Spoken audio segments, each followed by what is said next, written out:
15 years after my sister abandoned her two children on my doorstep with nothing but a handwritten note, she showed up at my front door asking to see her kids.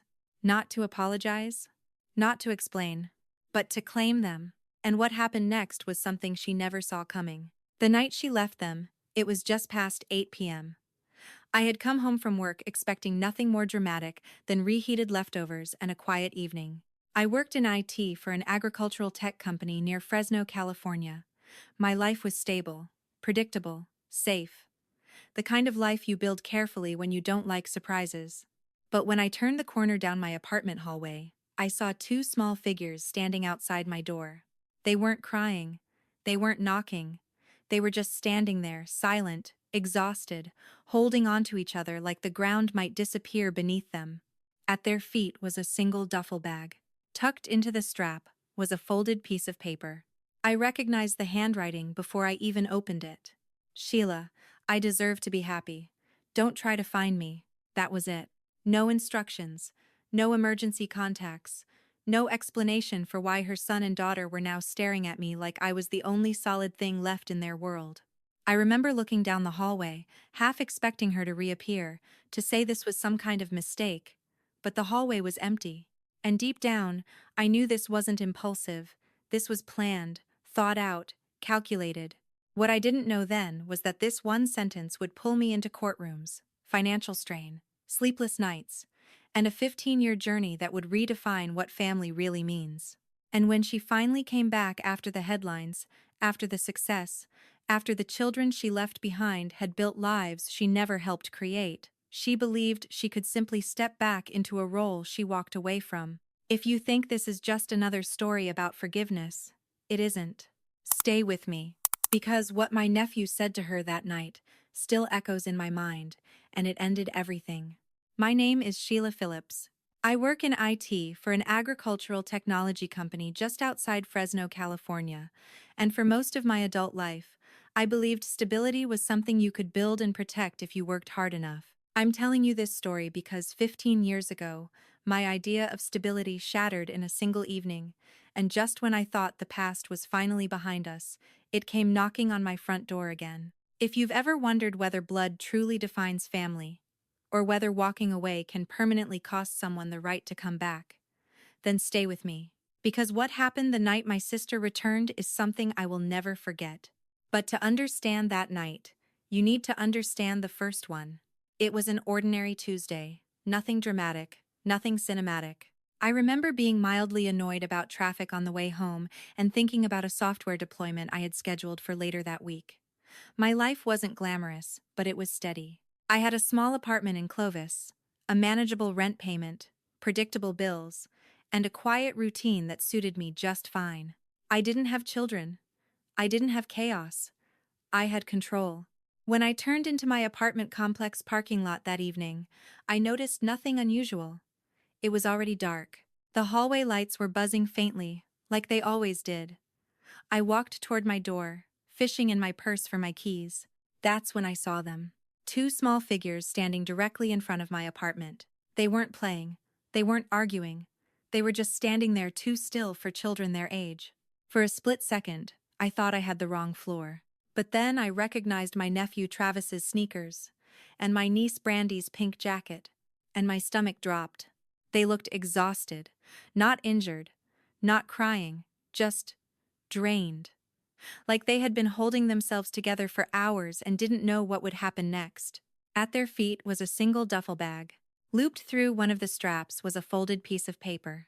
Before I even opened it, I knew who it was from. The handwriting was unmistakable. My sister Paula. I unfolded it slowly, half hoping there would be some explanation, some emergency, some reason that made sense. There wasn't. Sheila, I deserve to be happy. Don't try to find me. That was the entire note. No apology. No instructions. No school information. No medical details. No, I'll call you soon. Just a declaration and a goodbye. I remember reading it twice, then a third time, as if more words might appear if I stared long enough. Behind me, the hallway was silent. No echo of footsteps. No elevator ding. No sign that she might still be nearby. And in that moment, I realized something that chilled me more than the note itself. This wasn't impulsive. This was planned. Paula had always been restless. Growing up, she chased excitement the way other people chase stability. Jobs, relationships, cities, she moved through them quickly. But she had never crossed a line like this. Leaving her children at my door without warning wasn't desperation. It was a decision.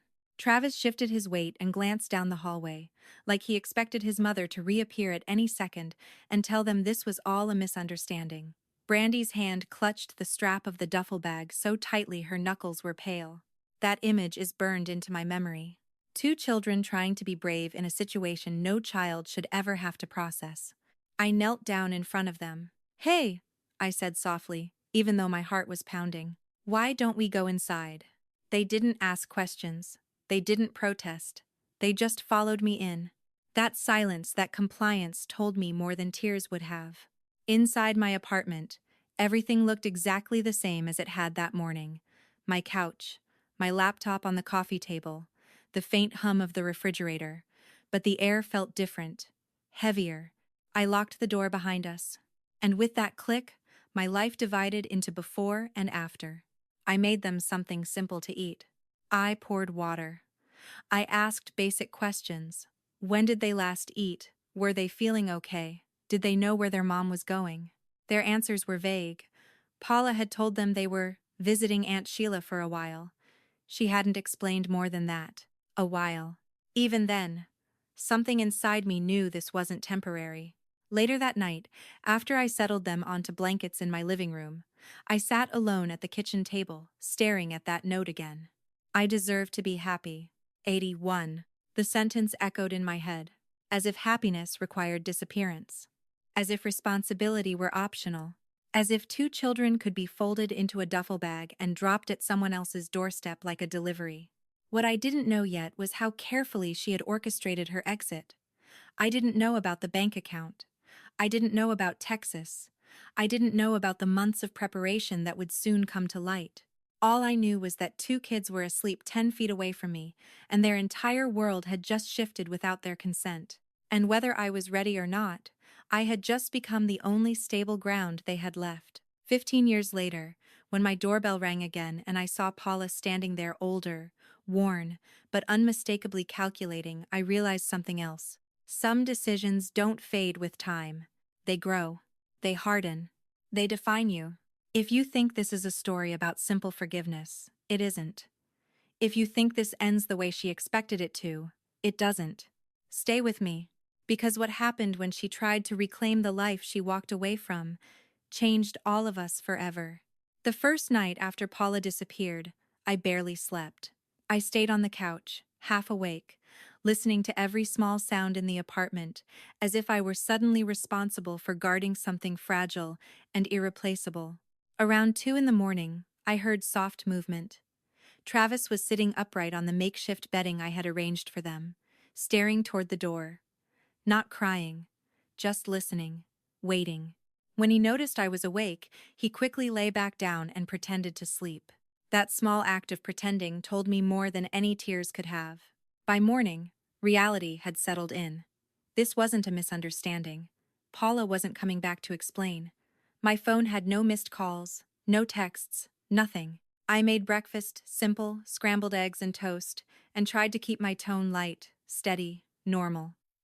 Children can sense panic the way animals sense storms, and I refused to let them feel another wave of instability. Brandy stayed close to me the entire time, trailing behind me from kitchen to hallway like a shadow.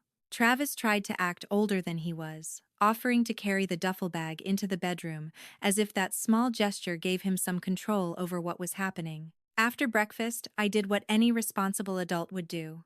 I checked on their physical condition. They looked exhausted, but not injured. Still, I couldn't shake the worry that something might have happened before they were left at my door. I drove them to a nearby urgent care clinic in Clovis that stayed open late and accepted walk-ins. I didn't want to wait. I needed a medical professional to confirm they were safe. The doctor examined them thoroughly. Mild dehydration, fatigue.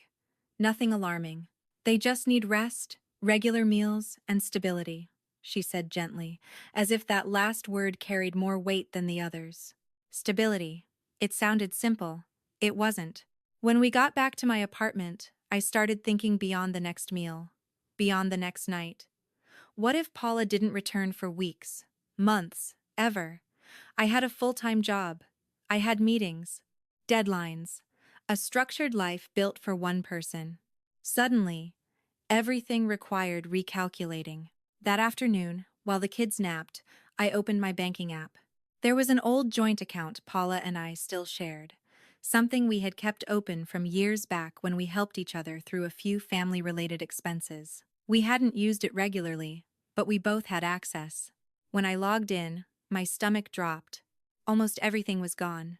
The withdrawal had been made the day before, nearly the entire balance. She had left just enough to avoid triggering overdraft penalties. As if even in abandonment, she was thinking strategically. That's when the final illusion disappeared. This wasn't a breakdown. It wasn't impulsive. It was planned. Carefully. She had secured her finances before securing her children. I sat at my kitchen table, staring at the numbers, trying to process the depth of it. That money could have paid for daycare, school clothes, medical checkups, groceries. Instead, it funded whatever new life she had decided to chase. For a brief moment, anger flared so sharply I had to close my eyes. But anger wouldn't solve the immediate problem. Travis and Brandy were in the next room, asleep, unaware that another layer of certainty had just been stripped away. By evening, I knew I needed answers, not for revenge, not for confrontation, but for clarity. If Paula had disappeared intentionally, I needed to understand the scope of it. So I started researching private investigators in the Fresno area. It felt extreme, almost dramatic, but so did everything else about this situation. Within 2 days, the investigator called me back. His voice was calm, matter-of-fact. Paula had relocated to Texas. She was renting a small place with a former coworker named Marvin Anderson. They had moved quickly, and based on the timeline, preparations had likely begun months earlier. Utility transfers, lease paperwork, employment changes, every logistical detail he listed felt like another confirmation that my sister hadn't stumbled into this decision. She had walked into it with open eyes. After that call, I made another one to Child Protective Services in California. I explained everything: the note, the abandonment, the bank withdrawal. The social worker assigned to the case scheduled a home visit almost immediately. I remember cleaning the apartment with a level of intensity that bordered on panic. Not because it was messy, but because I wanted no reason, no technicality that might send the kids into foster care. When the social worker arrived, she was thorough but kind. She reviewed the note carefully. She asked gentle questions. She observed how the children interacted with me. By the end of the visit, she told me that under California law, this situation qualified as abandonment. She approved emergency temporary guardianship, which allowed the children to remain with me while formal proceedings moved forward. Holding those temporary papers in my hand felt surreal. 48 hours earlier, I had been a single professional managing server updates and system integrations. Now I was someone's legal guardian. That night, after the social worker left, I sat down with Travis and Brandy. I kept my explanation simple. "You're going to stay with me for a while," I told them. "We're going to make sure everything is okay." Travis nodded, but he didn't ask about his mom. Not that night. Brandy leaned against me, her small fingers gripping my sleeve. Over the next few days, their behavior shifted in subtle ways. Travis woke up once or twice each night, sitting upright as if listening for footsteps. Brandy refused to close the bathroom door completely unless she knew I was nearby. Abandonment wasn't loud. It was quiet. It showed up in small, fragile behaviors. I cleared out my home office and turned it into a temporary bedroom. Air mattresses, fresh sheets, a small lamp for comfort. I ordered clothes online, basic necessities, school supplies. Each purchase felt like both a burden and a promise. My routine changed almost overnight. I began mapping out new schedules, daycare research, school enrollment options, adjustments to my work hours. I contacted my manager and requested flexibility. I didn't tell him everything, just enough to explain that family circumstances required changes. Thankfully, he agreed to let me shift my hours slightly, even though it meant giving up certain performance bonuses. I didn't resent that. Peace of mind was worth more. By the end of that first week, the apartment felt different. It was still small, still modest. But it no longer felt like a space designed for one person's quiet independence. It felt like the beginning of something fragile and unplanned. I didn't know then how long this journey would last. I didn't know about the court hearings, the adoption papers, the years of financial adjustments, or the extraordinary places these two children would eventually go. All I knew was this: the choice Paula made had forced a choice on me, and I had already made it. I wasn't going to let them feel abandoned twice. The days after the emergency guardianship approval moved quickly on the surface, but internally, everything felt slowed down, magnified. Every decision carried weight. Every conversation felt permanent. I understood that if I handled these early weeks poorly, the damage could linger for years. So I focused on structure, on predictability, on becoming the stable rhythm their world suddenly lacked. The following Monday, I called my manager and asked for a formal meeting. I explained more of the situation this time, not the emotional details, but enough to make it clear that two children were now living with me indefinitely. I requested adjusted hours so I could leave earlier in the afternoons. It meant giving up eligibility for certain bonuses tied to extended project availability, and it likely slowed my upward momentum at work. But I didn't hesitate. Bonuses could return. A child's sense of security, once fractured twice, might not. Thankfully, he was understanding. Agricultural tech companies in the Central Valley operate on practicality. People here understand family responsibilities.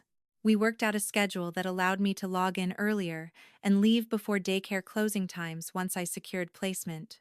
Securing daycare, however, was its own challenge.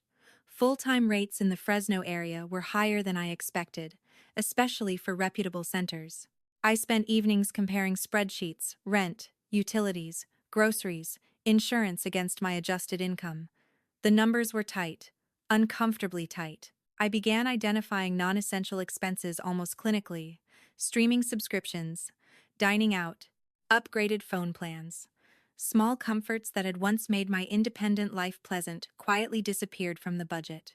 On Saturday mornings, instead of leisurely coffee runs, we made bulk shopping trips to Costco. I switched almost entirely to generic brands: large bags of rice, frozen vegetables, multi-packs of toiletries. Travis pushed the cart seriously, as if contributing mattered. Brandy insisted on carrying smaller items herself. Those trips weren't glamorous, but they represented something powerful. We were functioning as a unit. At home, I converted routines into anchors. Breakfast at the same time each morning, shoes by the door, backpacks hung on the same hook, bedtime stories even when I was exhausted. Consistency became my silent promise to them: I am not leaving. Still, nights remained the hardest. Travis continued waking up occasionally, sometimes pretending he needed water, sometimes simply standing in the hallway. One evening, he finally asked, "Is Mom coming back?" His voice wasn't accusatory. It wasn't hopeful either. It was cautious. I chose my words carefully. "I don't know," I said gently. "But right now, you're here with me. And you're safe." He nodded, absorbing that like data. Brandy didn't ask directly. Instead, she started following me from room to room, even during mundane tasks like folding laundry. If I stepped onto the balcony for a phone call, she appeared at the sliding door within seconds. Abandonment doesn't just create sadness, it creates hyper-awareness. Around this time, I formally hired an attorney recommended by a local legal aid organization in Fresno. His name was Leroy, and his demeanor was calm, methodical. He reviewed the note, the bank withdrawal records, the private investigator's findings about Paula relocating to Texas with Marvin Anderson. He explained the legal pathway forward: temporary guardianship first, then formal abandonment proceedings. If Paula remained absent and unresponsive, the court could eventually terminate her parental rights. The process, he warned, would take time: months at minimum, possibly years. Time I was already living in. Gathering documentation became almost therapeutic. I organized bank statements showing the large withdrawal. I printed the investigator's report detailing Paula's relocation. I kept records of every expense related to the children, not because I wanted leverage, but because I wanted protection. Protection against future disruption. Meanwhile, I sought emotional reinforcement beyond legal safeguards. I joined an online support group for single caregivers. At first, I only read posts quietly. Stories of grandparents unexpectedly raising grandchildren, aunts stepping in, older siblings becoming guardians. I realized I wasn't alone in this strange category of life where plans shift overnight. Through that group, I learned about potential daycare subsidies, community programs, and small financial planning strategies I hadn't considered. It also gave me something less tangible but equally valuable: perspective. Many of them had walked this road longer than I had. They survived. So would we. As months passed, subtle improvements emerged. Travis began sleeping through the night more consistently. Brandy stopped checking whether I was still in the apartment every few minutes. They enrolled in preschool programs in the Fresno area, and I attended my first parent-teacher meeting feeling slightly out of place but determined. That's where I met Rhonda. She sat beside me during the meeting, juggling a notebook and a juice box, clearly managing her own version of organized chaos. When the discussion turned to balancing full-time work with parenting demands, she leaned over and whispered, "It feels like a second full-time job, doesn't it?" I laughed softly, grateful for the normalcy of that exchange. We began talking afterward. She didn't know my full story initially, but she understood pressure. Over time, she became one of the most grounding presences in our lives. Some evenings, she came over and cooked with me while the kids played nearby. Shared meals lightened the emotional load in ways I hadn't anticipated.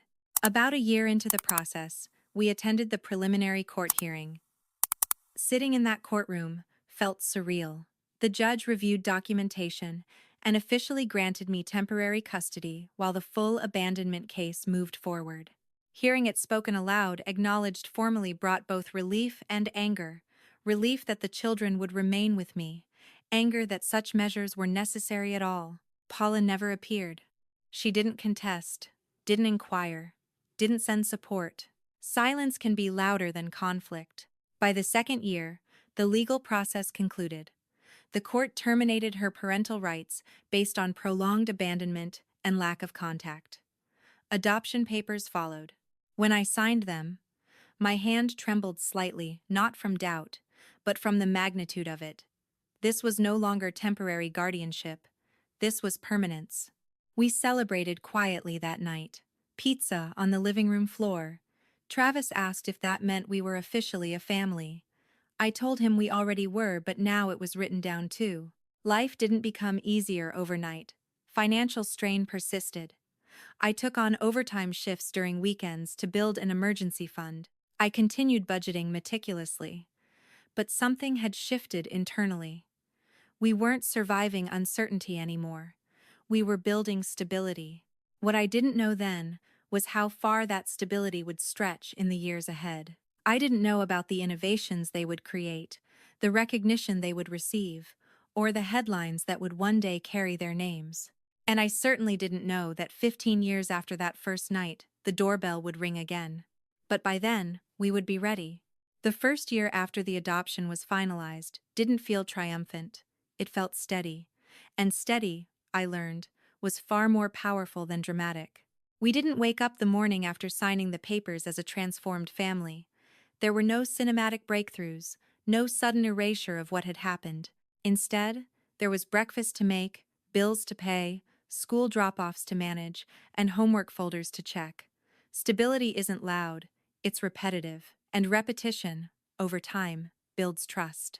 Travis began showing a natural curiosity about how things worked. It started small, taking apart an old remote control to see the wiring, asking why irrigation systems in nearby fields' turn disclaimer worked differently depending on crop type. Living in the Central Valley, agriculture was everywhere.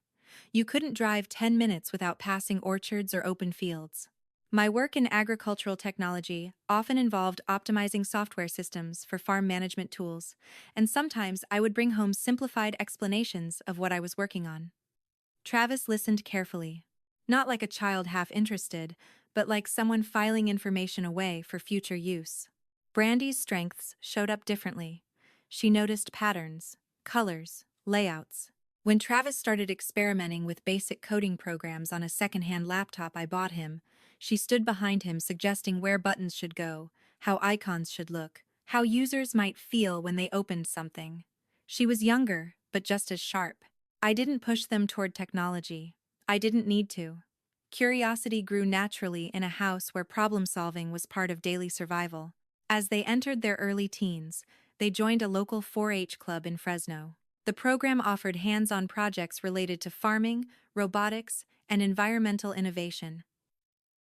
Watching them engage there felt like witnessing a quiet spark turning into flame. They spent weekends tending small experimental plots, attaching inexpensive sensors to measure soil moisture. They asked questions about water efficiency, crop yield optimization, weather variability. One evening, Travis approached me with an idea. What if there was an app, he said, that small farmers could use to track soil conditions without buying expensive equipment? He spoke carefully, as if unsure whether it was too ambitious. I didn't dismiss it. Instead, I asked questions. What features would it have? Who would use it? How would it be different from existing tools? That conversation lasted hours. The first versions were rough, very rough. The app crashed constantly. Data didn't sync properly. The interface was confusing. But Travis didn't give up. He debugged late into the night, sometimes long after I had gone to bed. I would wake up at 2 a.m. to get water and see light under his door. Not obsessive, determined. Brandy became his unofficial creative director. She redesigned layouts repeatedly, insisting that farmers needed clarity, not clutter. She interviewed local growers at co-ops, asking what frustrated them most about current technology. Their feedback was blunt: confusing dashboards, overpriced subscriptions, limited accessibility for smaller operations. Instead of discouraging them, the criticism sharpened their focus. They began attending free coding workshops at the Fresno Public Library, where volunteer developers mentored young programmers. Those weekends became foundational. The mentors didn't praise them excessively. They challenged them, questioned scalability, pushed them to consider server load, user retention, real-world implementation.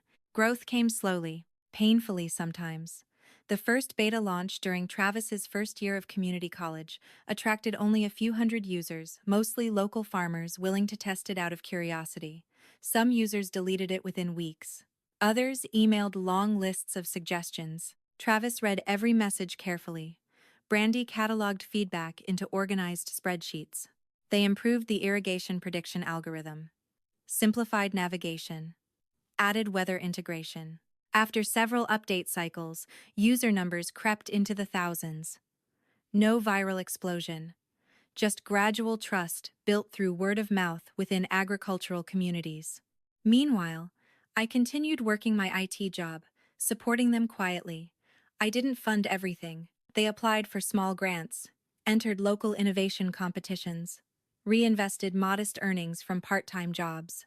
When they finally met a venture mentor who saw potential, it wasn't because of hype, it was because they had data, retention metrics, yield improvement statistics, testimonials. Securing their first seed investment didn't feel like winning the lottery. It felt like validation earned through persistence. They leased a modest office space in downtown Fresno, secondhand desks, whiteboards covered in messy diagrams, early employees who believed in the mission more than the paycheck. I visited occasionally, sitting quietly in the corner while they ran meetings. Watching them operate as professionals filled me with something deeper than pride. It was confirmation. The scared children who once stood at my apartment door had grown into resilient adults who built rather than abandoned. Growth cycles followed. Slow scaling, strategic hiring, cautious expansion into neighboring agricultural regions. They refused to oversell, refused to inflate projections. Instead, they focused on product integrity. Years passed. Then one afternoon, I received a call from Travis. His voice was calm but different. "Mom, He said he had been calling me that for years by then. Time magazine wants to interview us. I sat down at my kitchen table, stunned. The article, when it came out, framed them not as overnight prodigies, but as disciplined innovators who improved crop yields for thousands of farmers. It highlighted resilience, community focus, sustainable technology. Public attention followed. Invitations, panels, investment interest from Silicon Valley firms that once would have dismissed them. And that's when the doorbell rang. It was an ordinary evening. Rhonda happened to be over helping review some company paperwork with them. When I opened the door, I recognized her instantly, despite the years. Paula. Older, worn, dressed modestly, but not humbly. "I'd like to see my children," she said. Not, "How are they?" Not, "I'm sorry." My children. The air shifted immediately. Behind me, I heard footsteps descending the stairs. Travis and Brandy had heard her voice. What happened next wasn't explosive. It was controlled, calm, final.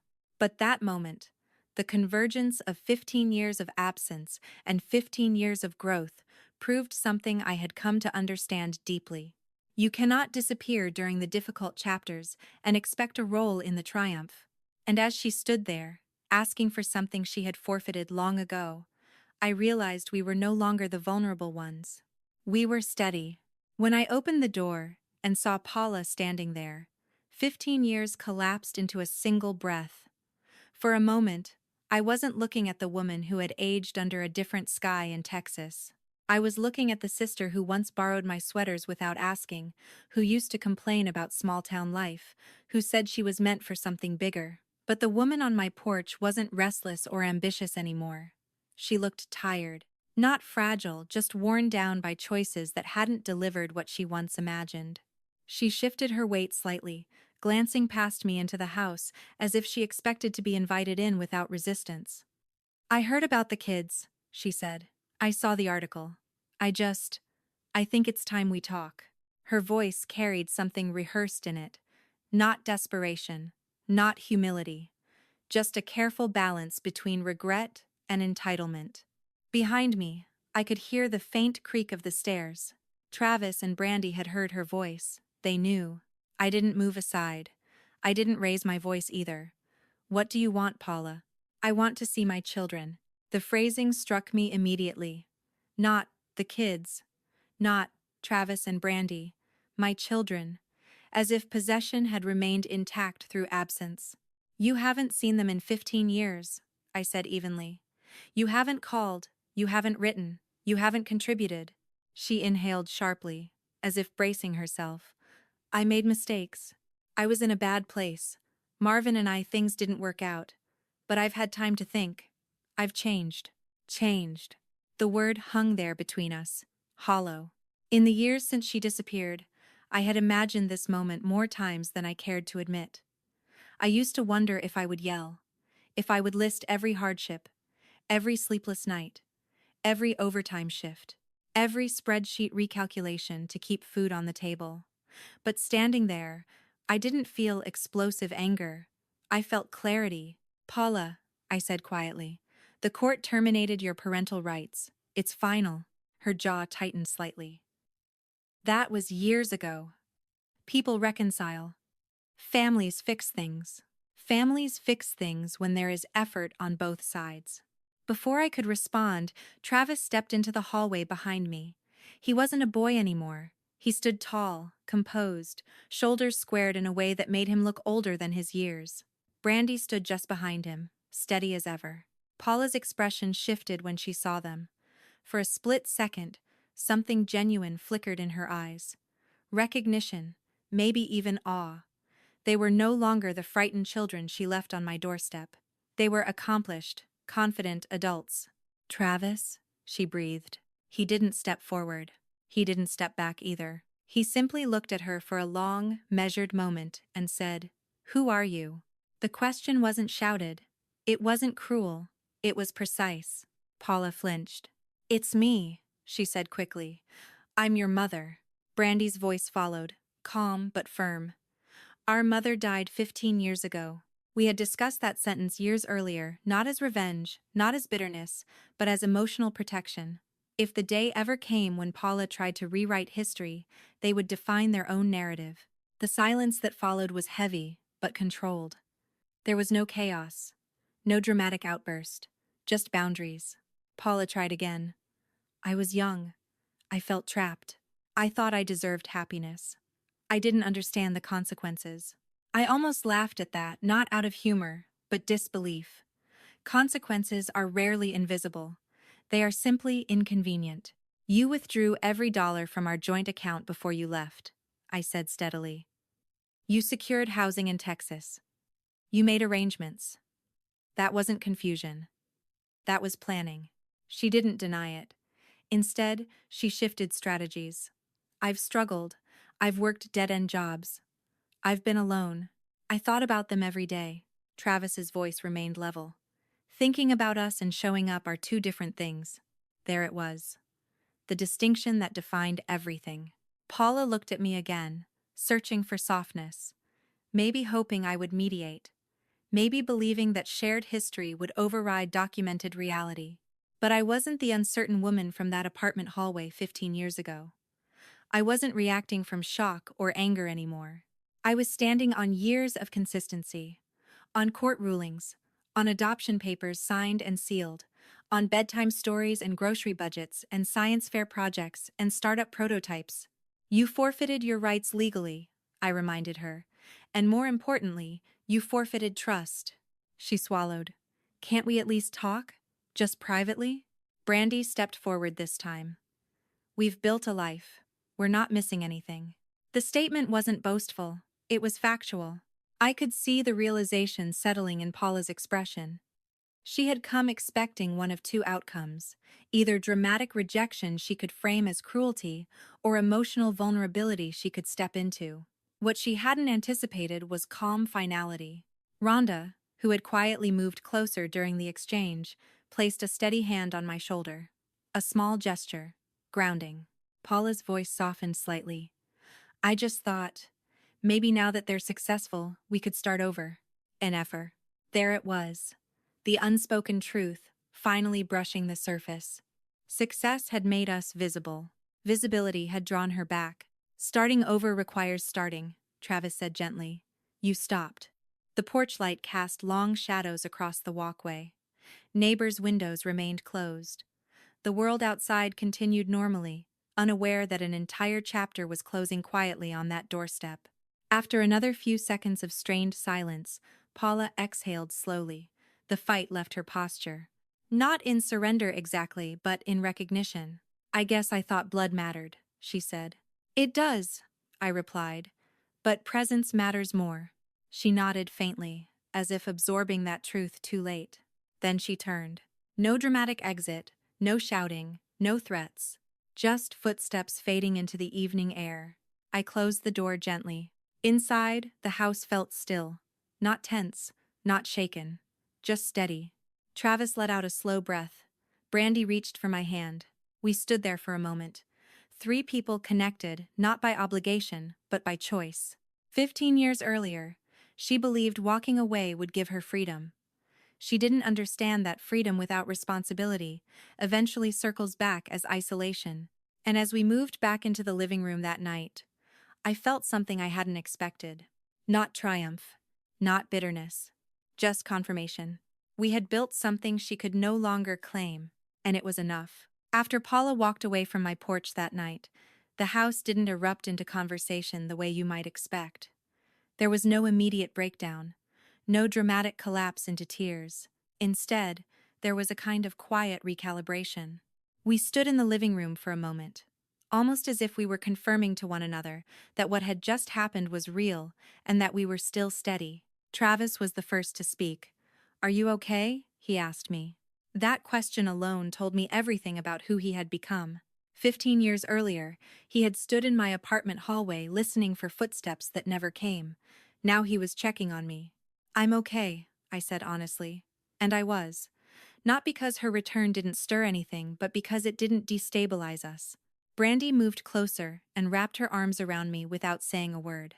She had always processed emotions through proximity rather than dialogue. I hugged her back, feeling the strength in her shoulders.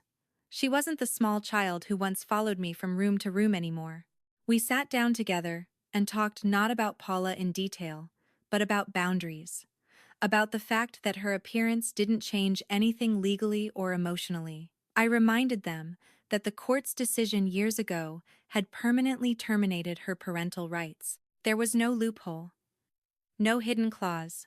She had forfeited that position through documented abandonment. Still, I knew legal certainty didn't automatically erase emotional complexity, so I asked them something important. Do either of you feel like you need closure? I said carefully. If you ever want to talk to her privately, I won't stop you. It's your decision. Travis shook his head slowly. I don't have questions, he said. I have answers. Brandy nodded. I don't need anything from her. There was no anger in their tone, just clarity. Over the next few days, I watched for subtle shifts: sleeplessness, irritability, distraction. Trauma sometimes resurfaces quietly after unexpected triggers. But what I saw instead was resilience. They continued their routines: meetings at the office, calls with investors, weekend visits to local farms testing new product integrations. Life did not pause. A week later, my phone buzzed with an unknown Texas number. I let it go to voicemail. Paula left a short message, measured, controlled. She said she respected our decision but hoped someday things might soften. I didn't respond. Not out of cruelty, out of protection. 15 years earlier, I had responded to chaos with structure. Now I responded to disruption with silence. Not defensive silence, intentional silence. Rhonda stopped by that weekend with takeout containers and her usual grounded presence. She had been there during court hearings, during budget recalculations, during nights when exhaustion blurred into doubt. Sitting at the kitchen table, she said something that stayed with me. Closure doesn't always look like reconciliation, she said. Sometimes it looks like certainty. That was exactly what I felt. In the weeks following Paula's return, media attention around Travis and Brandy continued to grow: interviews, features, invitations to speak at agricultural innovation conferences. With increased visibility came increased curiosity about their backstory. Journalists wanted origin narratives, inspirational arcs. We were careful. They spoke openly about resilience, about community support, about the Central Valley shaping their mission. But they did not center abandonment. They did not dramatize Paula. They did not weaponize their past for sympathy. Our story wasn't a marketing tool. It was a foundation. One evening, after a long day at their downtown Fresno office, Travis sat across from me at the kitchen table, the same table where I once stared at a drained bank account and wondered how I would afford daycare. I've been thinking, he said. If she ever tries again, are you prepared? I am, I replied calmly. Because I was. The legal framework was solid. The adoption had been finalized more than a decade earlier. Documentation was clear. Rights were terminated permanently. There was no ambiguity. But beyond the paperwork, there was something stronger: emotional independence. They were adults now, successful, grounded adults who chose their relationships consciously. Paula no longer held narrative power. A few months passed without further contact. The voicemail remained the only attempt. I suspected she had hoped for a crack in the door, some sign of wavering. There wasn't one. During that time, I reflected more than I expected to. Not about anger, but about patterns. Growing up, Paula had always chased intensity. She confused movement with growth, change with progress. When responsibilities felt heavy, she interpreted that weight as restriction rather than purpose. I used to wonder if I could have prevented what happened 15 years ago. If I had seen warning signs. If I had intervened earlier. But over time, I accepted something difficult and freeing at once. You cannot outwork someone else's unwillingness to stay. That realization removed lingering guilt I hadn't realized I still carried. One quiet evening, as the sun set over the backyard of the larger rental home we had moved into years earlier, I watched Travis and Brandy talking on the patio about a new irrigation optimization feature they were testing. Their voices carried confidence, collaboration, mutual respect. They were not shaped by abandonment alone. they were shaped by consistency. And consistency had won. When I think back to the night Paula first left them on my doorstep with nothing but a note, I remember feeling overwhelmed by the magnitude of it. The financial uncertainty, the legal maze, the emotional responsibility. But what I didn't understand then was that parenting, real parenting, is built in thousands of ordinary decisions: grocery trips, homework help, court paperwork, budget cuts, bedtime reassurances. It is not defined by biology or declarations of entitlement. It is defined by presence. Paula returned, expecting to reinsert herself into a story that had moved forward without her. What she found instead was something immovable. Not hostility, not vengeance, just boundaries. And as weeks turned into months and life continued uninterrupted, I realized something quietly powerful. Her return did not reopen old wounds. It confirmed that they had healed. In the weeks after Paula's brief return, something shifted inside me, not dramatically, not in a way anyone else would notice, but quietly and deeply.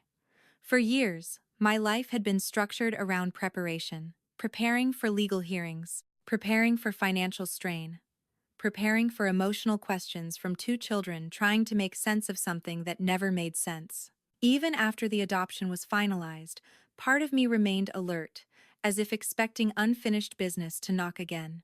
When she finally did knock, and left again just as quietly, I realized something profound. I wasn't bracing anymore. I was grounded. That realization didn't come all at once. It unfolded in small, ordinary moments. A Tuesday morning when I poured coffee and noticed my hands weren't trembling. A Friday evening when Travis and Brandy laughed in the kitchen over a minor design disagreement about their app interface.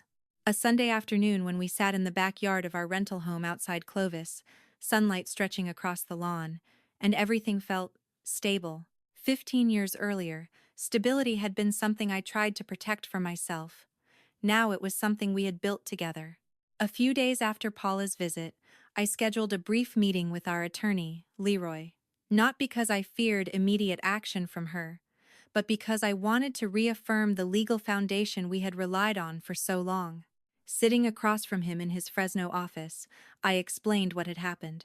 He listened calmly, nodding as I recounted her phrasing, her tone, her attempt to reclaim language like, "My children." The termination of parental rights was final, he reminded me gently.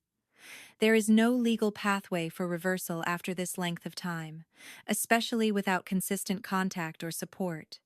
You are secure. End quote. I knew that already, but hearing it spoken aloud again felt like reinforcing a wall that had long since dried into concrete. Still, he offered practical advice: document the encounter, save the voicemail, maintain boundaries, not out of fear, but out of prudence. I did exactly that: a simple written record, date, time, summary. Then I closed the folder and placed it in the filing cabinet where so many other documents once symbolized uncertainty. This time, it symbolized closure. Meanwhile, life moved forward at its steady pace. Travis and Brandy were expanding their company carefully, deliberately. They had learned early that growth built too quickly without structure collapses under its own weight. That philosophy mirrored our family journey. We never rushed healing. We never pretended trauma didn't exist. We addressed it methodically. They began mentoring younger students through the same Fresno Public Library workshops that had once shaped their early development. Watching them stand at the front of a small classroom, explaining debugging strategies or user interface improvements, I saw not just innovators but leaders shaped by adversity rather than broken by it. One evening, after a mentoring session, Travis said something that stayed with me. "Sometimes I think about how different things could have been," he admitted quietly as we drove home. "If she had stayed." I glanced at him carefully. "Do you feel like something's missing?" He shook his head. "No. I just think, if she had stayed, maybe I wouldn't have had to learn independence so early. But I also wouldn't be who I am." That balance, acknowledging loss without being defined by it, was something he had earned. Brandy processed things differently. A few weeks later, while helping me prepare dinner, she spoke more directly. "I don't hate her," she said. "I know," I replied. "I just don't recognize her." 2000. That sentence captured the emotional truth better than any dramatic confrontation ever could. Paula wasn't a villain in their daily lives. She was an absence, and absences fade into abstraction over time. Public attention around their company continued to grow, but we remained intentional about privacy. When interviewers asked about family influences, they spoke about mentorship, community, and support systems without sensationalizing the past. They understood something early entrepreneurs sometimes forget. Vulnerability can inspire, but exploitation diminishes. Our story wasn't a headline, it was a foundation. A few months after Paula's visit, I found myself sorting through old documents in the filing cabinet, the very cabinet that once held daycare receipts, court summons, bank statements showing drained balances. I paused over the original handwritten note she had left 15 years ago. Sheila, I deserve to be happy. Don't try to find me. I read it again, not with anger, but with clarity. At the time, that sentence had felt like a rupture. Now it felt like a decision point. Her pursuit of happiness had required abandonment. My pursuit of responsibility had required sacrifice. 15 years later, the outcomes spoke for themselves. One quiet afternoon, as I sat on the back porch watching the Central Valley sky fade into soft orange, I thought about forgiveness. People often equate forgiveness with reconciliation. But they aren't the same. Forgiveness can exist internally without reopening doors externally. I didn't carry hatred for Paula. Hatred is heavy, and I had carried enough weight in those early years. What I carried instead was understanding. Some people are not built for the commitments they make. That understanding didn't excuse her actions. It simply contextualized them. When I look at Travis and Brandy now, confident, thoughtful, grounded, I don't see scars first. I see strength. Not strength born from hardship alone, but from consistent presence, from grocery store budgeting, from PTA meetings, from bedtime reassurances, from showing up, even when exhaustion tempted withdrawal. Paula's return, brief as it was, served one unexpected purpose. It tested the foundation. And the foundation held. No panic, no unraveling, no emotional regression, just calm boundaries and forward movement. As seasons changed, and our routines continued uninterrupted, I realized something quietly powerful. The story had already ended long before she knocked again. The legal chapter closed years ago. The emotional chapter closed gradually through thousands of ordinary, loving decisions. Her return wasn't a new beginning. It was an epilogue. And like many epilogues, it confirmed what the main story had already proven. Presence builds permanence. That night, when she stood on my porch, expecting entry into a life she hadn't helped construct, she faced something stronger than anger. She faced completion. And inside the house she once left behind, nothing cracked, nothing shifted, nothing broke. We were steady. If the early years were about survival, the middle years were about building something that didn't just function but flourished. Stability had become our baseline, but flourishing required intention. It required risk, growth, and the courage to let the past exist without letting it dictate the future.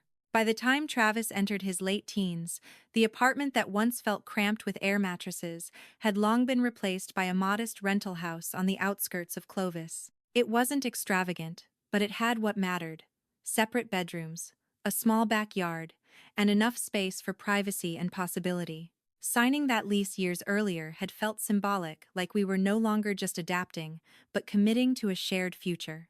Travis spent most evenings at the dining table, laptop open, scribbling notes in the margins of printed code. The smart farming app he had begun experimenting with in high school had grown far beyond a side project.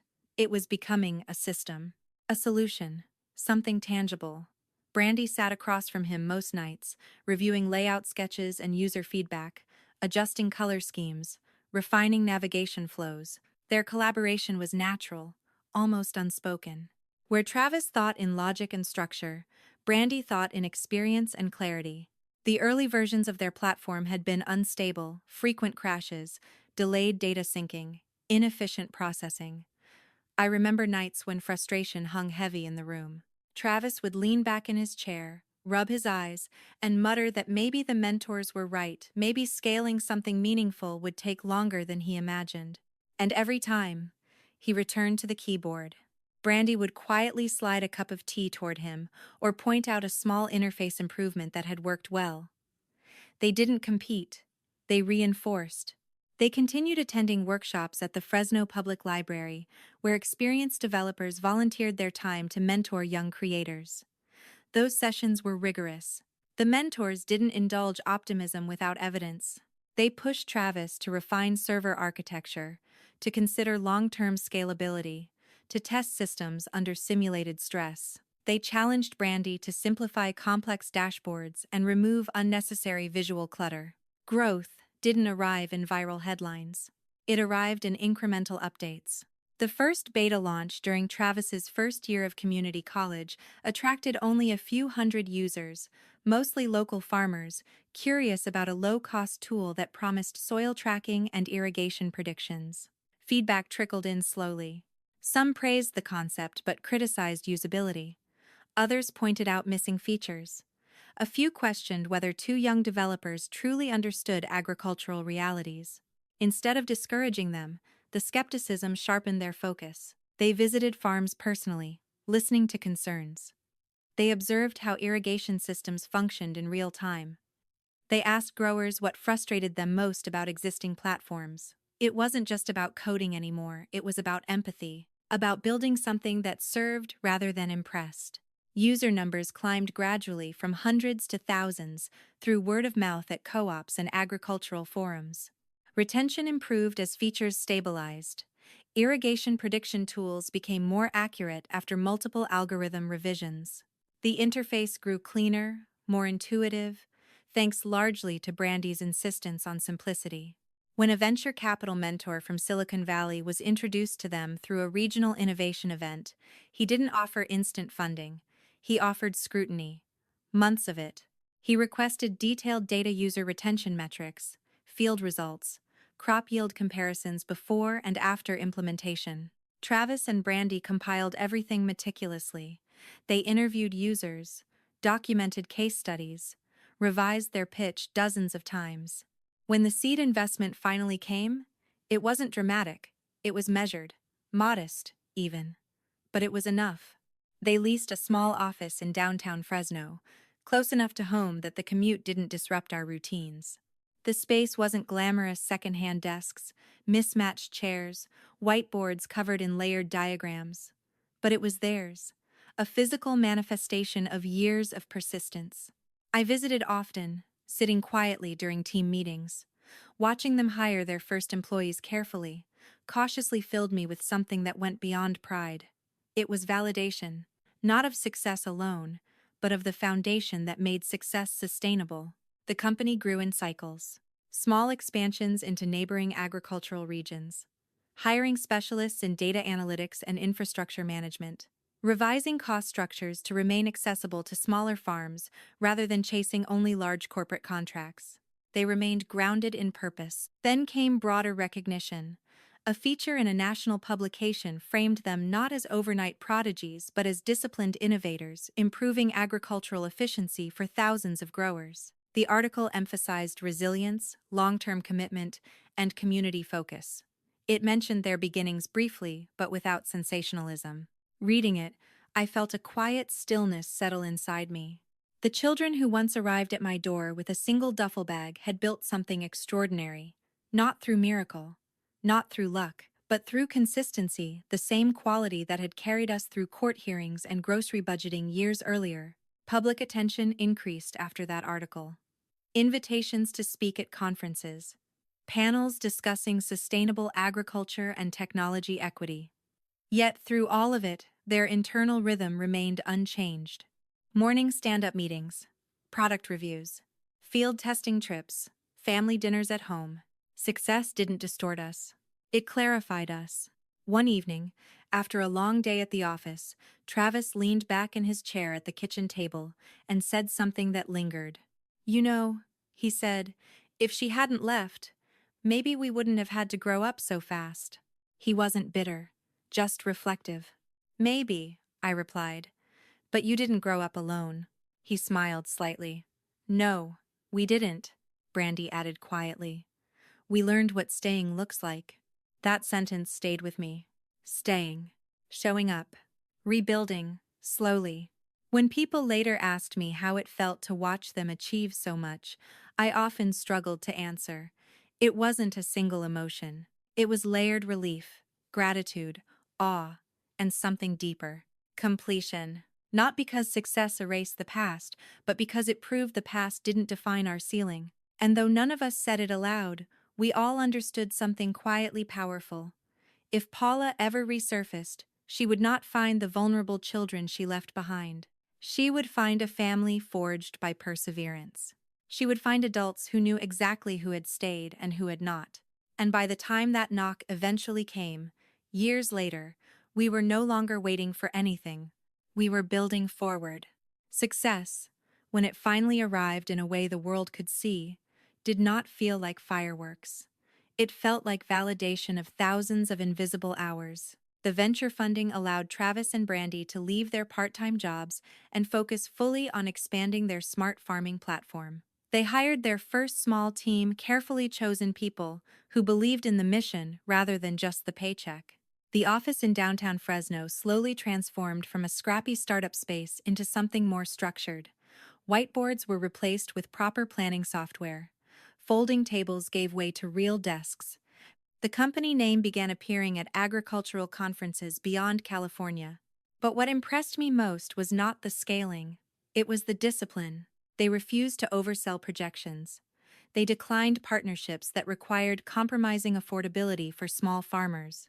They insisted on testing every new feature in real field conditions before rollout. Growth was steady, intentional, never reckless. Within a few years, the platform was being used across multiple states. Crop yield reports reflected measurable improvements. Water conservation metrics drew attention from sustainability groups. What had started as late-night coding sessions at our dining table had become an operational company with measurable impact. Then the media began to take notice. The first national feature framed their journey as a slow-built disruption in agricultural technology. It emphasized data-backed growth rather than overnight virality. I remember sitting at the kitchen table reading the article while they were at the office, my coffee growing cold in my hand. It mentioned resilience. It mentioned their upbringing briefly, carefully, but did not sensationalize it. Then came the moment that felt surreal. Time magazine listed them among the youngest self-made billionaires in the United States. Even writing that still feels strange.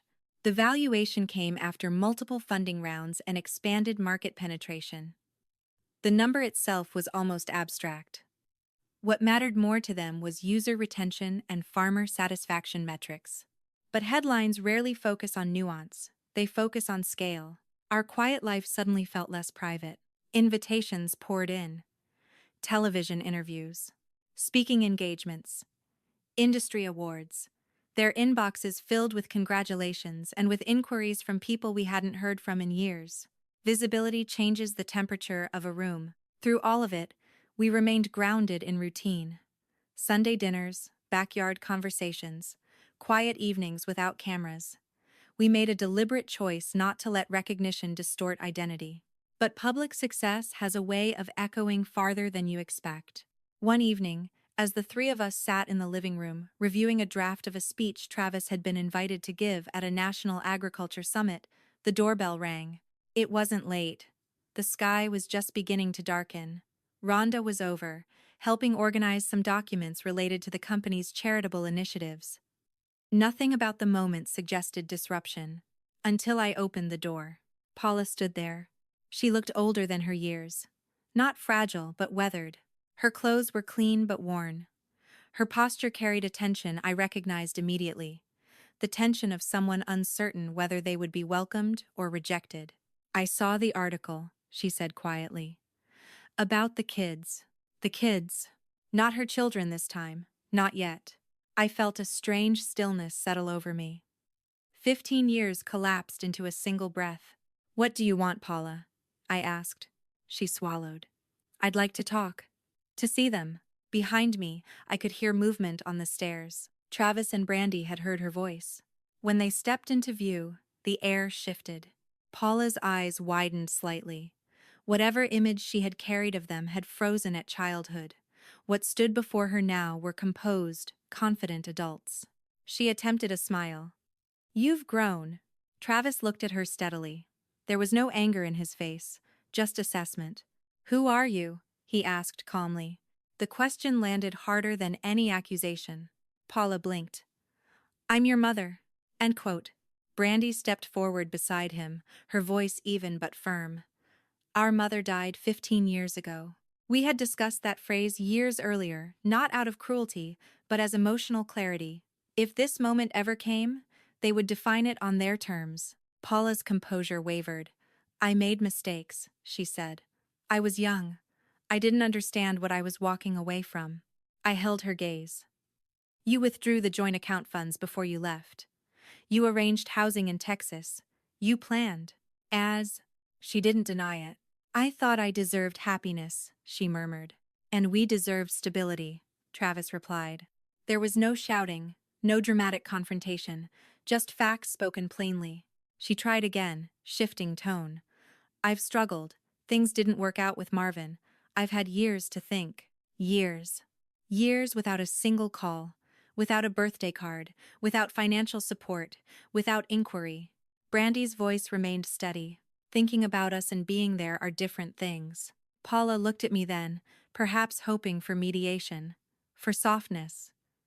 But what she faced instead was certainty. "The courts terminated your parental rights," I said calmly. "That decision is final." She seemed to realize then that this wasn't a negotiation. It was an ending she had already authored. For a brief second, I saw something real in her expression, not entitlement, not calculation, but recognition. Recognition that absence accumulates interest, and eventually, the bill arrives. "I just thought blood mattered," she whispered. "It does," I said quietly, "but presence matters more." Silence stretched between us. Then she nodded faintly and stepped back. No threats. No promises to return. Just a slow retreat down the walkway. When I closed the door, the house felt calm. Not shaken, not triumphant, just intact. Travis exhaled slowly. Brandy reached for my hand. Rhonda stood nearby, steady as always. 15 years earlier, Paula believed she could walk away and later re-enter if circumstances improved. She didn't understand something fundamental. Relationships are not storage units. You cannot leave them unattended and expect them to remain preserved. As we sat together that evening, I felt something I hadn't anticipated. Not victory. Not relief. Just confirmation. We had built something durable, and nothing about her return could undo that. After Paula left that night, something settled inside our home that I hadn't expected. It wasn't tension. It wasn't grief. It was closure. For years, even after the adoption had been finalized, even after the court documents had been filed away, there had been a small, unspoken question hovering in the background of our lives. What if she comes back? Not in a hopeful way, not in a fearful way, just in an unfinished way. That question disappeared the moment Travis asked, "Who are you?"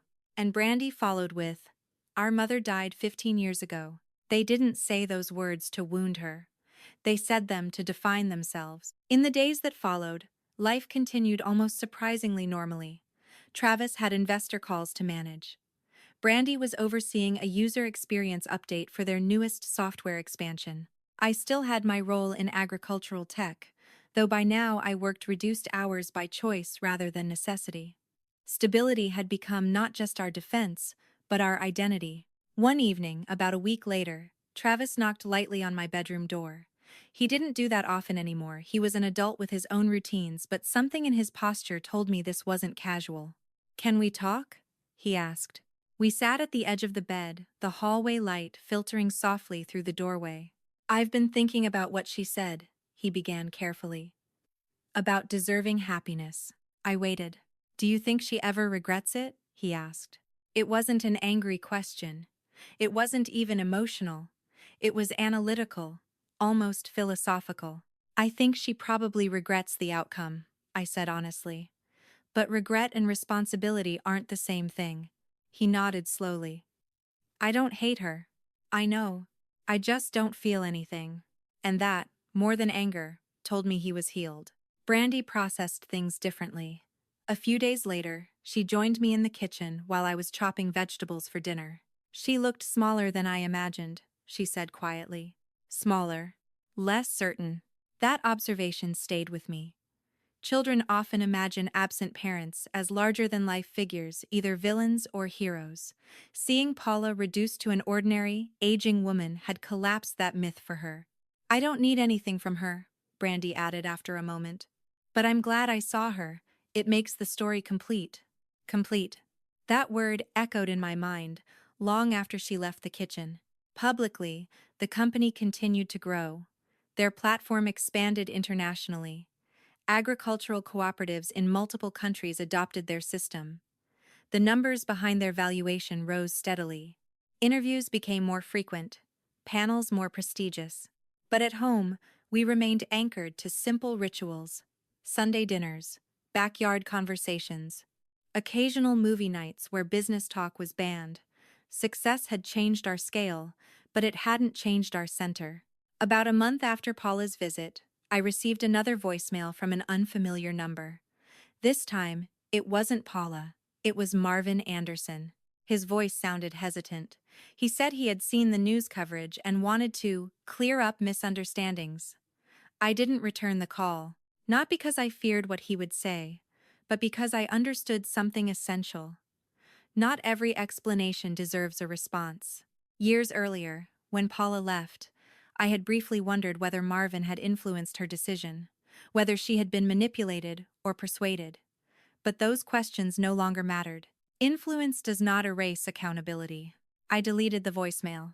That evening, I sat on the back porch alone, watching the sun dip behind the Central Valley fields. The air carried the familiar scent of dry soil and distant irrigation systems. I thought about the first night, the apartment hallway, the duffel bag, the handwritten note. Sheila, I deserve to be happy. At the time, that sentence had felt like a rupture, a betrayal. Now, it felt like a crossroads. She had pursued happiness through escape. I had pursued stability through commitment. 15 years later, the outcomes were visible. I didn't feel superior. I didn't feel vindicated. I felt grounded. A few days later, Travis announced that their company would be launching a scholarship fund for young innovators in agricultural communities, especially students from unstable backgrounds. We know what instability feels like, he said during the planning meeting. We can't fix everyone's story, but we can give them tools. Brandy nodded in agreement. Access changes trajectories. If you not. Listening to them speak, I felt a quiet swell of pride, not because of their financial success, but because of their perspective. They didn't frame their past as tragedy. They framed it as fuel. At the launch event for the scholarship program, I stood near the back of the room, watching them address a group of hopeful students. Cameras flashed. Applause echoed. But my mind drifted back to that urgent care clinic in Clovis years ago, when a doctor told me all they needed was rest, nutrition, and stability. She had been right. Stability, when sustained long enough, becomes momentum. After the event, as we drove home under a darkening sky, Travis glanced at me in the rearview mirror. You okay? He asked again the same question he had asked the night Paula returned. I'm more than okay, I said. Because I was. The fear that once lived quietly beneath my ribs, the fear that something could undo what we had built, was gone. Paula's return had tested the structure. It held. No cracks, no fractures. Just confirmation. When we pulled into the driveway, the house looked warm and familiar under the porch light. Brandy stepped out first, stretching her arms overhead. It's good to be home, she said casually. Home. That word carries weight when you've once been left without one. As we walked inside together, I realized something that had taken 15 years to fully understand. Family isn't a title you reclaim when it becomes convenient. It's a commitment you renew every day. And we had renewed ours, quietly and consistently, long before she ever rang the doorbell again. In the months after Paula's return, something unexpected happened. Nothing. No legal threats, no dramatic attempts to reinsert herself, no surprise visits. Just silence. And that silence, this time, felt different from the one she left us with 15 years ago. Back then, silence meant abandonment. Now, it meant acceptance whether she liked it or not. Life moved forward the way it always had in our home. Steadily, intentionally, without spectacle. Travis and Brandy's company continued expanding, but they were careful about pace. Rapid growth can fracture foundations, and they understood the value of building slowly. International partnerships began forming. Agricultural networks in other countries adopted their platform. Water conservation data from drought-prone regions validated years of development. Investors increased valuations, but they maintained operational discipline. Headlines called them visionaries. Analysts called them disruptive innovators. At home, they were still the two kids who argued over who forgot to replace the milk. One evening, I found myself sitting at the same kitchen table where, years earlier, I had stared at an almost empty bank account after Paula drained the joint funds. The contrast struck me quietly. Back then, I was calculating daycare expenses and overtime shifts. Now, Travis was explaining long-term infrastructure scaling strategies for international deployment. Yet what moved me wasn't the scale of the numbers. It was the consistency of character. Success hadn't hardened them. It hadn't inflated them. If anything, it made them more aware of responsibility. They began allocating a portion of company profits to community initiatives in the Central Valley Technology Education Programs, agricultural training workshops, scholarships for students who couldn't afford equipment. "We know what it's like to start with very little," Brandy said during one board meeting I attended as an observer. "Access changes outcomes." She wasn't speaking from theory. She was speaking from lived experience. Around that same time, I made a quiet decision of my own. After decades in agricultural IT, I shifted into a consulting role with fewer hours. Financial necessity was no longer driving my schedule. I chose flexibility not for survival, but for presence. For years, I had balanced work and guardianship out of obligation. Now, I chose to remain involved out of preference. One afternoon, Travis invited me to visit a large farm outside Fresno that had implemented their newest irrigation optimization model. We walked through rows of crops while the farm manager explained how water usage had dropped significantly without sacrificing yield. Standing there under the wide California sky, I thought about the night Travis once stood in my apartment hallway listening for footsteps that never came. That same child was now designing systems that helped sustain entire communities. It wasn't poetic justice. It was growth. Later that evening, as we sat in the backyard, Brandy asked me something that surprised me.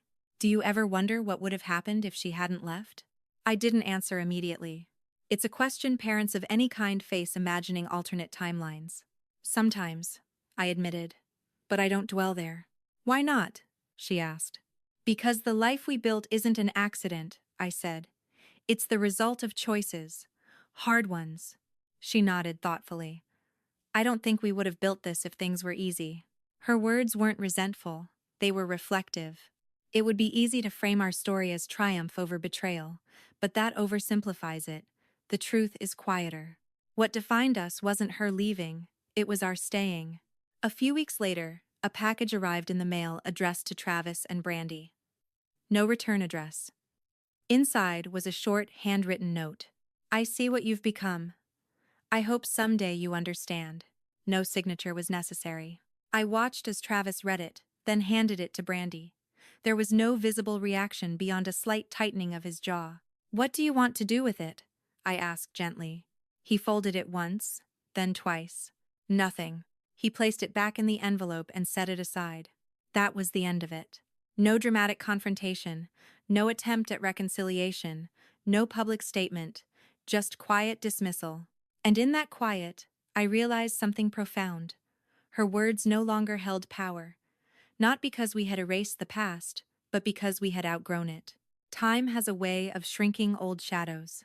A few months later, Travis and Brandy were invited to speak at a national innovation summit. During the panel discussion, an audience member asked what had shaped their resilience. Travis paused briefly before answering. "Consistency," he said. "Someone showing up every day, Even when it wasn't easy. He didn't look at me when he said it. He didn't need to. Brandy added, "Stability isn't exciting, but it's transformative." The applause that followed wasn't loud in my memory. What I remember is the steadiness in their voices.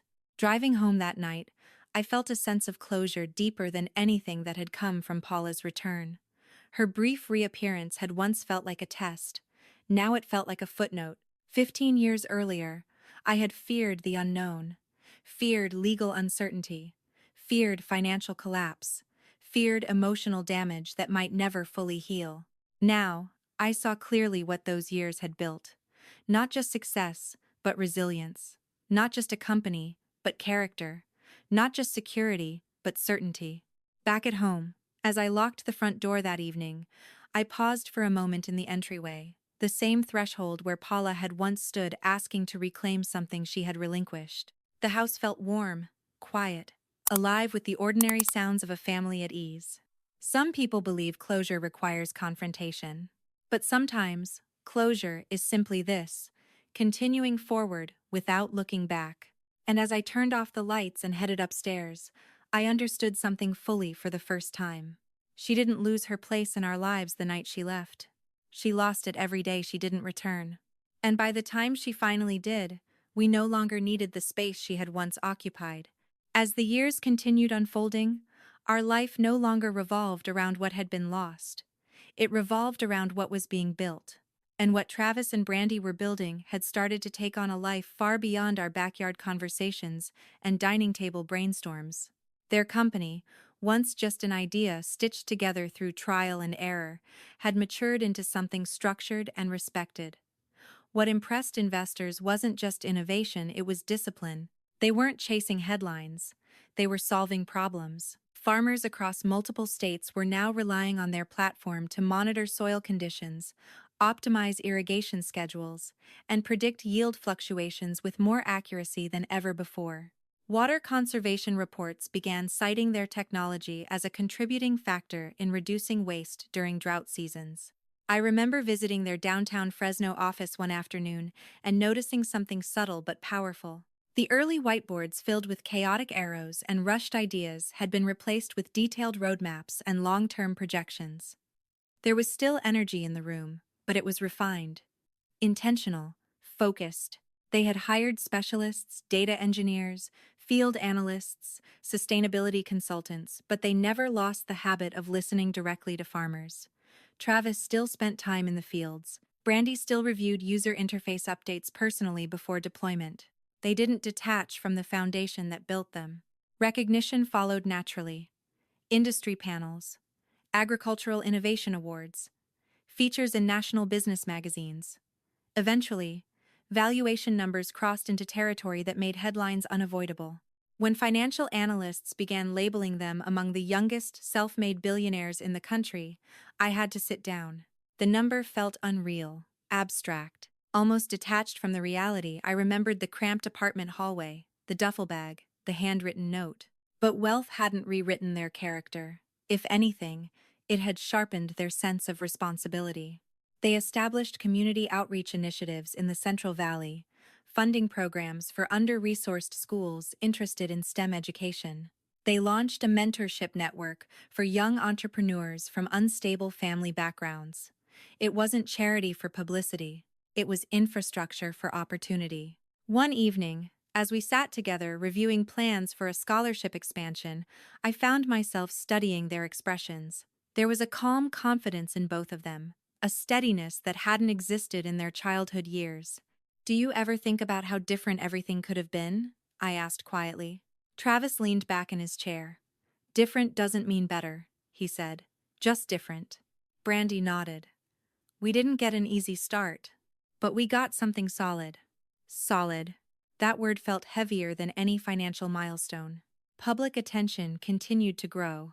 Interviewers became more curious about their background. Some journalists attempted to frame their success as a dramatic rags-to-riches arc. Travis and Brandy were careful with that narrative.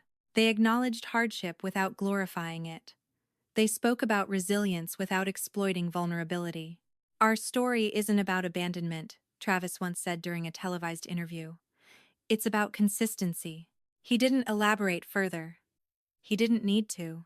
At home, we maintained ordinary routines. Family dinners were non-negotiable at least twice a week. Phones stayed off the table. Business discussions were paused. We talked about books, about films, about the small absurdities of daily life. Wealth hadn't removed the need for grounding. One night, after a long week of travel and speaking engagements, Brandy came into the kitchen while I was washing dishes. She tried to contact us again, she said quietly. My hands paused mid-motion. How? A letter through the company office. Nothing dramatic, just reflective. What did it say? That she sees what we've built, that she's proud. Proud. The word landed differently than the previous messages. And how did that make you feel? I asked. Brandy considered the question carefully. It felt late. That was all. No anger, no longing, just an acknowledgement of timing. We didn't respond. Not out of cruelty, but because the story had already reached its natural conclusion. A few weeks later, Travis invited me to accompany him to a conference where he would deliver a keynote address.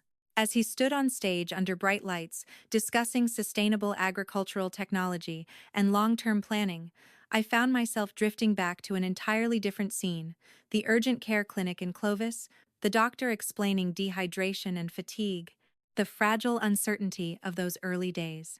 The contrast was staggering. Yet what connected those two moments wasn't luck. It wasn't sudden opportunity. It was perseverance. After the conference, as we walked through the parking lot, Travis glanced at me. You know, he said thoughtfully, if she hadn't left, I don't think I would have understood responsibility the same way. Responsibility shouldn't have been your lesson to learn that early, I replied. Maybe not, he admitted, but it became one. Brandy later added her own reflection during a quiet backyard conversation. I used to wonder if she ever thought about us, she said. Now I realize it doesn't matter. What matters is who stayed. Who stayed. That phrase echoed in my mind long after she went inside. As seasons shifted and years accumulated, our family narrative became less about origin and more about trajectory. The past existed, but it no longer defined our ceiling. The company eventually expanded internationally, partnering with agricultural networks overseas. Their influence reached communities we had never imagined during those early grocery budgeting years. Yet every major milestone felt less like a leap and more like the next logical step in a pattern of disciplined growth. Sometimes, late at night, I still walk through the house and pause at the front door. The same door where two children once stood holding a duffel bag. The same door where Paula reappeared years later, expecting to reclaim something. That door has witnessed beginnings and endings, but inside, what remains constant is something she never fully understood. Family isn't determined by who arrives at the end to celebrate success. It's defined by who stays during uncertainty. And as I turn off the porch light each evening, I feel something deeper than pride.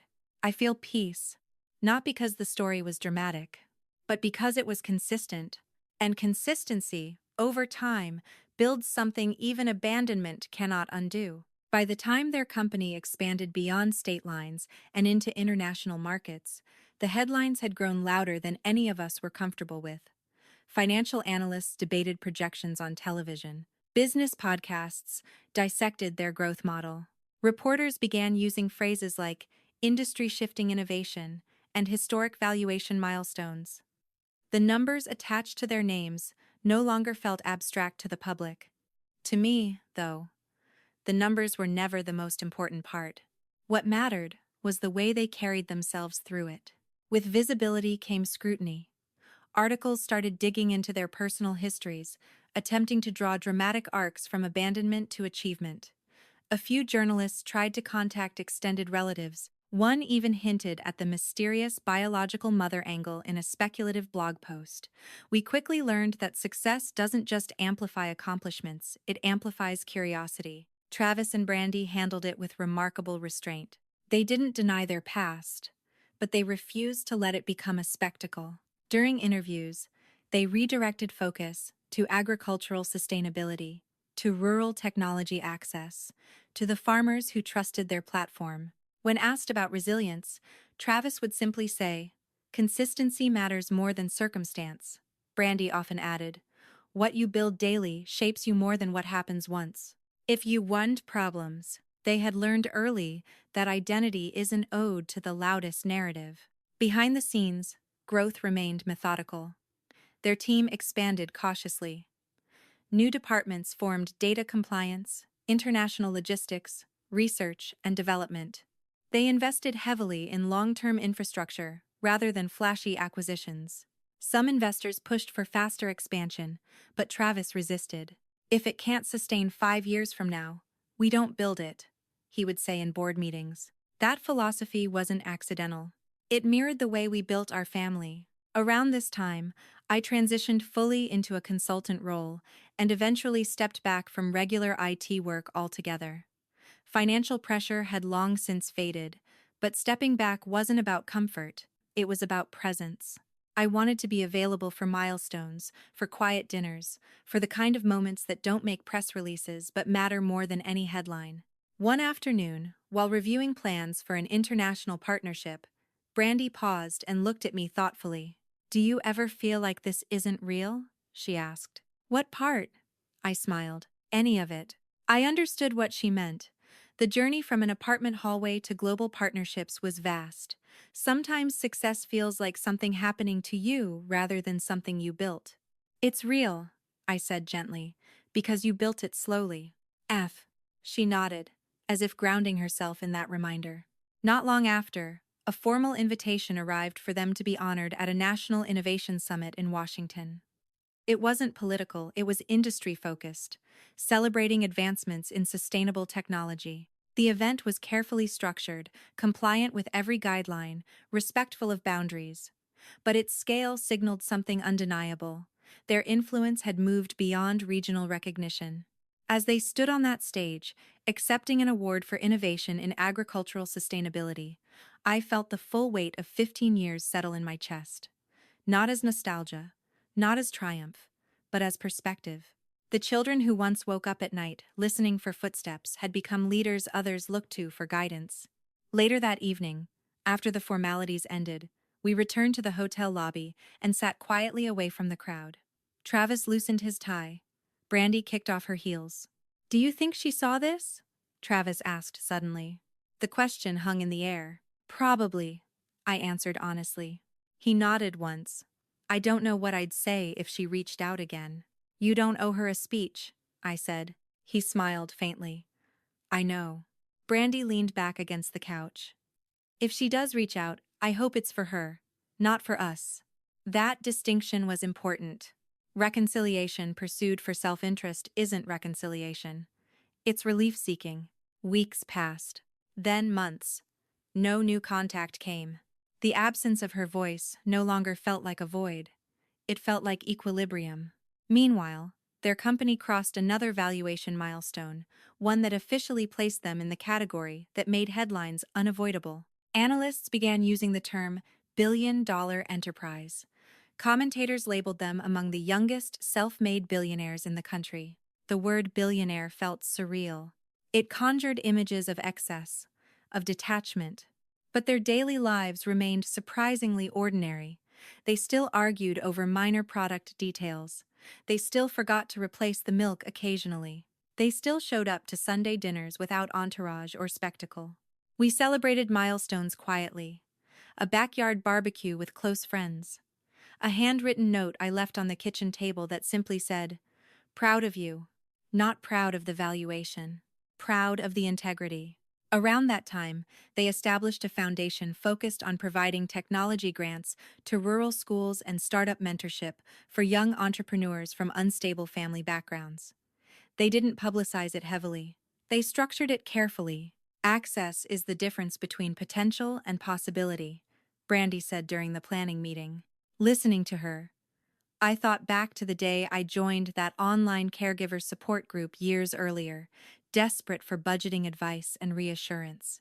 Access had mattered then too. Access to information, to community, to guidance. Cycles repeat in different forms. One evening, as we sat together watching the sun dip below the fields, Travis spoke quietly. "Do you ever regret taking us in?" he asked. The question caught me off guard not because of doubt, but because of its depth. Not once, I said immediately. Even in the hardest years. Even when finances were tight.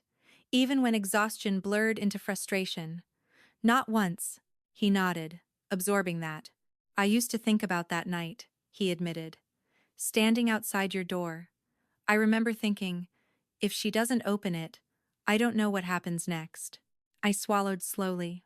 I was always going to open it, I said. And that truth, simple as it sounds, defined everything. As time continued forward, I realized something that hadn't been clear in the early years. Abandonment had been a moment. Staying had been a lifetime. Her choice was singular. Ours was daily. And daily choices accumulate.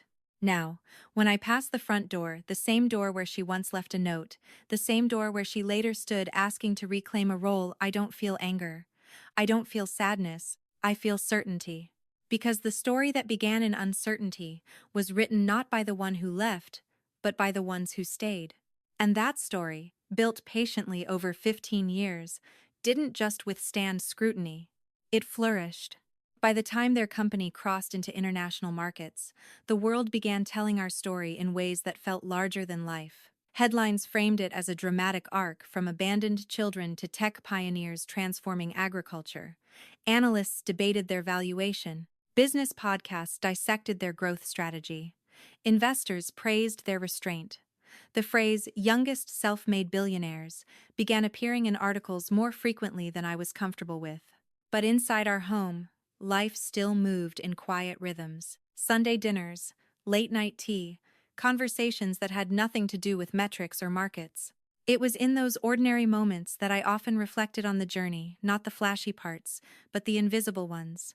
The early years when daycare costs nearly swallowed my paycheck. The overtime weekends. The bulk grocery trips to Costco, where I calculated every dollar twice. The nights Travis woke up, listening for footsteps. The afternoons, Brandy refused to close the bathroom door because she needed to know I was still there. Success had not erased those memories. It had contextualized them. The company's expansion was not accidental. After securing early seed investment, Travis and Brandy built cautiously. They didn't rush into scaling beyond their infrastructure. They reinvested profits into product refinement rather than luxury. When venture capital firms in Silicon Valley hesitated at first, asking for proof of user retention and agricultural value, they responded with data. Months of field research, interviews with farmers, yield improvement reports, irrigation savings statistics. Credibility came before capital. When funding finally arrived, it was earned, not hyped. They leased a modest office in downtown Fresno, close enough to remain grounded in the agricultural communities they served. The early days in that space were scrappy secondhand desks, whiteboards filled with revisions, long meetings about cost management. But it was structured chaos, purposeful. Over time, that modest office became a hub. New hires joined engineers, analysts, sustainability consultants. Each employee was chosen carefully. They weren't looking for speed alone. They were looking for alignment.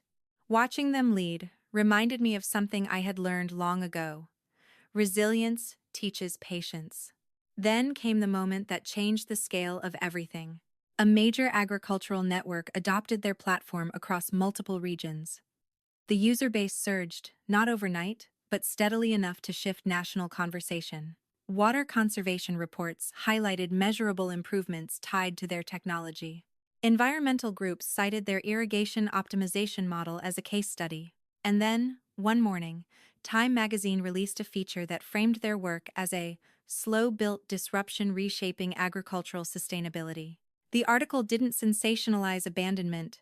It didn't dramatize childhood trauma. It focused on discipline, on iterative growth, on impact. Reading it, I felt something settle inside me. Not pride alone. Completion. Several growth cycles later, valuation crossed into territory that felt almost surreal. Financial analysts used words like billion-dollar enterprise. Eventually, they were formally recognized as among the youngest self-made billionaires in the country. The number itself was staggering. But what moved me wasn't the valuation, it was the path. Because I remembered a drained joint bank account, I remembered recalculating budgets to avoid daycare late fees. I remembered choosing generic groceries over name brands just to stretch each month. That contrast never left me. Public recognition intensified. Invitations to speak at national summits, panels about innovation in rural America, features discussing their influence on crop yield improvements across thousands of farms. And with visibility came something inevitable. Old ghosts. It was nearly 15 years after that night in my apartment hallway when the doorbell rang again. The success had already circulated through news cycles. Headlines had already reached Texas. When I opened the door and saw Paula standing there, she looked smaller than I expected. Not physically, emotionally. The confidence she once carried was muted, the restlessness replaced with something heavier. "I'd like to see my children," she said. Not apologize. Not explain. See. Her timing was unmistakable. The kids, no. The adults heard her voice and came down the stairs. The air in the room shifted, but not in chaos, in clarity. Travis stepped forward first, his posture steady, his voice even. "Who are you?" The question wasn't cruel, it was defining. Paula's composure faltered. "I'm your mother." Brandy didn't hesitate. "Our mother died 15 years ago. We had prepared for this possibility long ago, not as revenge, but as boundary, words chosen carefully. Not to wound, but to protect." Paula tried to reframe the past. She spoke of regret, of hardship in Texas after splitting from Marvin Anderson, of loneliness. She suggested that blood ties created something permanent. But permanence requires presence. I reminded her calmly that the courts had terminated her parental rights years earlier. That documentation stood firm. There was no legal path back into the role she had forfeited. The confrontation was not explosive. It was quiet, controlled, final. Eventually, she realized there was nothing left to negotiate. She stepped back into the night without protest. Watching her walk away brought no satisfaction, only confirmation. Some choices cannot be undone by timing. After she left, the house felt peaceful, not tense, not shaken. We gathered in the living room, arms around one another, feeling the strength of something built deliberately. That night underscored what 15 years had already proven. Success does not attract reconciliation. It attracts reflection, and reflection does not guarantee redemption. In the days that followed, the company continued expanding. New partnerships formed. International markets opened. But nothing about her return destabilized us. Because the foundation was never built on her absence. It was built on commitment. When people ask me now what I think this story teaches, I don't speak about revenge. I don't speak about wealth. I speak about consistency. Abandonment is a moment. Commitment is a lifetime. And in the end, the lifetime always outweighs the moment. After Paula walked away that second time, the house didn't feel shaken, it felt sealed. There's a difference. Shaken means something cracked. Sealed means something held. For years, I had wondered what I would feel if she ever came back. Anger, maybe. Or the kind of trembling confrontation you see in movies, where long-suppressed words explode all at once. But when the moment finally arrived, it wasn't dramatic. It was clarifying. Her return didn't reopen wounds. It confirmed they had healed. In the weeks that followed, life moved forward without hesitation. Travis and Brandy returned to their schedules, board meetings, development reviews, field visits. Investors continued calling. Media coverage didn't slow. If anything, it intensified. The phrase, youngest self-made billionaires, circulated widely now, attached to interviews and industry analysis. But inside our home, the atmosphere remained grounded. One evening, about 2 weeks after she left, Travis knocked lightly on my study door. He rarely did that anymore. He respected boundaries the way adults do. When I looked up, he leaned against the frame, thoughtful. "Do you think she came back because of the money?" he asked. It wasn't bitterness in his voice. It was curiosity. "I think she came back because she saw what she missed," I answered honestly. "Money just made it visible." He considered that. "I don't feel angry," he said. "I just feel detached." Detachment can sometimes signal unresolved pain. But this felt different. It felt resolved.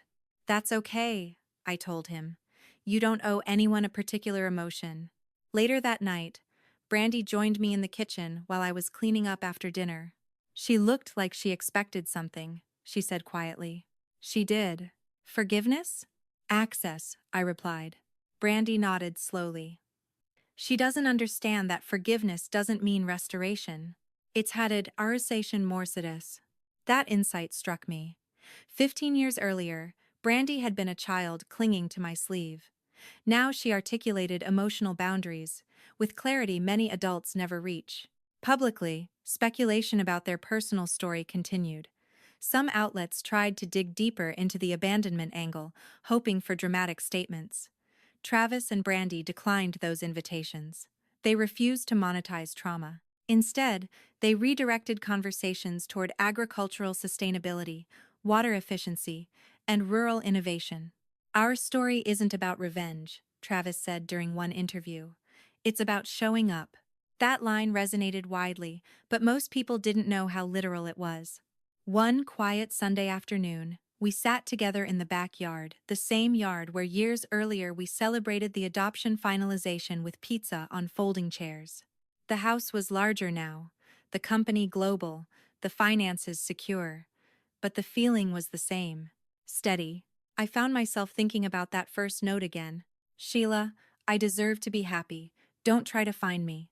At the time, those words felt like an erasure, as if responsibility were optional, as if happiness required escape. Now, I understood something she didn't. Happiness built on avoidance rarely lasts. Fulfillment built on commitment does. A few weeks later, another letter arrived, this time signed clearly. Paula wrote that she respected our boundaries, that she hoped one day we might speak again. There was no demand this time, no claim, just distance. I handed it to Travis and Brandy. They read it silently. What do you want to do? I asked. Travis folded it carefully. Keep it, he said. Not because I need it, but because it's part of the record. Brandy nodded. History doesn't disappear. It just changes shape. 19 skid. We didn't respond. Not because we were cold, but because silence, this time, wasn't abandonment. It was conclusion. Meanwhile, their company launched a new initiative, providing free access to small-scale farmers in drought-prone regions. It wasn't driven by public relations. It was driven by principle. They understood firsthand what scarcity felt like. Financial scarcity. Emotional scarcity. They chose to reduce scarcity where they could. Watching them speak at community events, I often noticed something subtle. When asked about mentors, about inspiration, they never dramatized their upbringing. They simply said, "We had someone who stayed." They didn't say my name on stage. They didn't need to. Presence doesn't require applause. One evening, as we prepared for another international expansion announcement, I found myself standing at the front door again. I placed my hand lightly on the frame. This door had witnessed everything. 2 exhausted children with a duffel bag. A woman claiming entitlement 15 years too late. And now, a family intact. Paula's second departure was quieter than her first, but in many ways, it was more definitive. The first time she left, she abandoned uncertainty. The second time, she faced certainty and walked away from it. There's a difference between being rejected and being irrelevant. She wasn't rejected. She was no longer central. As the months passed, her name stopped surfacing in conversation. Not intentionally, naturally, like a chapter already read. Travis immersed himself in refining long-term infrastructure. Brandy spearheaded international outreach programs. I shifted fully into advisory work, choosing how I spent my time rather than reacting to necessity. Peace replaced vigilance. One night, as we sat around the dining table after a long week, Travis raised his glass casually. "To consistency," he said. We laughed softly, but we all knew what he meant. Consistency had been our quiet rebellion, not dramatic revenge, not public confrontation, just showing up every day, even when it was inconvenient, even when it was exhausting, even when no one was watching. If there's one thing I've learned through all of this, it's this. Abandonment creates a moment. Commitment creates a legacy. And 15 years later, When she stood at my door expecting to reclaim something she once walked away from, she discovered a truth she hadn't understood back then. You can leave people behind, but you can't expect them to remain where you left them. If there's one thing this story proves, it's that abandonment may shape a moment, but consistency shapes a lifetime. What began as two children left on a doorstep with nothing but a note became a 15-year journey built on structure, sacrifice, and showing up every single day. This wasn't a story about revenge. It wasn't even about success. It was about responsibility. About choosing to stay when leaving would have been easier. About understanding that family isn't defined by blood alone, but by presence, protection, and commitment. Paula believed happiness required escape. What she didn't understand is that fulfillment is built through accountability. And when she returned, expecting to step back into a role she had walked away from, she faced a simple truth. Some doors close not out of anger, but out of growth. If this story moved you, if it made you reflect on responsibility, second chances, or the power of staying when things get hard, I invite you to subscribe to Revenge Truth Vault. Here, we share stories that explore resilience, consequence, and the quiet strength that changes lives over time. Because sometimes, the most powerful stories aren't about who leaves, they're about who stays.